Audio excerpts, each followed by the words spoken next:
Hi, this is Rachel from Mini Ministry. I wanted to talk to you today about something pretty simple, but something I think too often we discount. I think we find that when we try to share the word with somebody, when we're out evangelizing, whether it's somebody we see on the street corner, whether we're sitting around the table with our family and friends, we use God's word, which we should. God's word is valid, it never fails, it never lies. It's very, very important.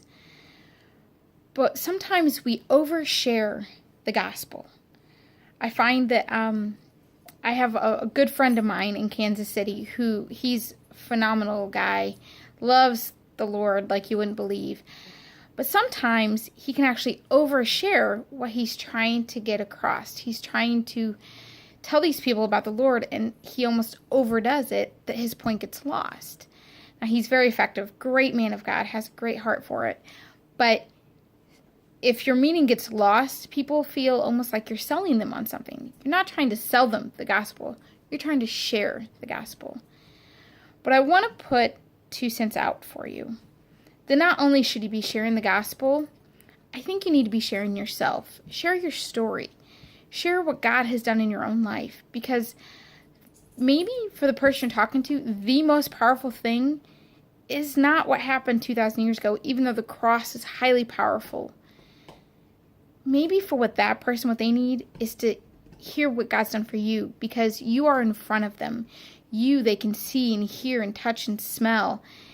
And there's something about that. We live in a world where the more you see, the more it gets put into your head. We are a very visual world. So if they can see you and hear you and touch you, it brings it more to life. God has put you through ups and downs. There's been trials and tribulations that you have faced. And all of those things have made you into the person that you are. Don't ever for a moment underestimate the value of your story.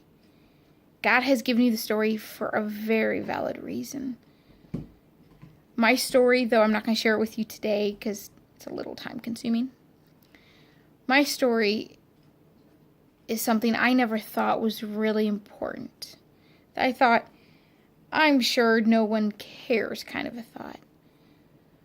But the truth of the matter is, I went through everything I've gone through for exactly the reasons that are becoming. I am now able to teach effectively, to help others effectively. I see the world differently. And I'm so thankful because of the life that I've lived and to see where God has placed me now, that I'm here for a reason.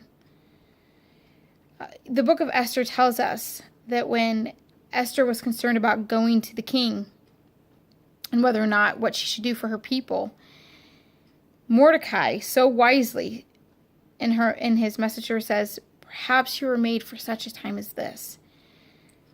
We are made with a purpose, with intent. God has put us all together. And our journey is not meant to be kept private. It is meant to be shared. It is meant to be encouraging to others.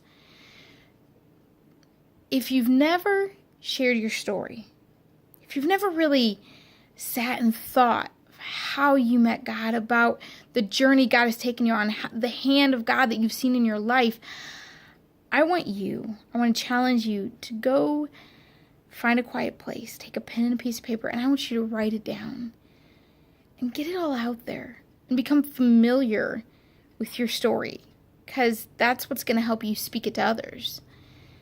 And then I want you to share it, whether it be with your spouse, with your kids if they're old enough to hear it, with a stranger, with the person in the pew next to you at church.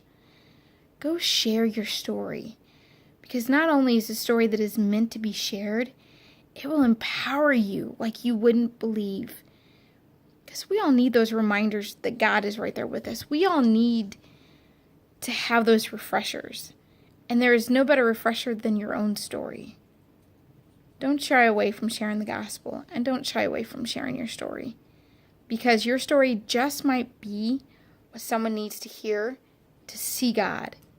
Your story just might be what they need to fully feel the love of Christ. Because if they see how you feel about Christ, maybe they're going to want to feel that too. Have a blessed day. See you next time.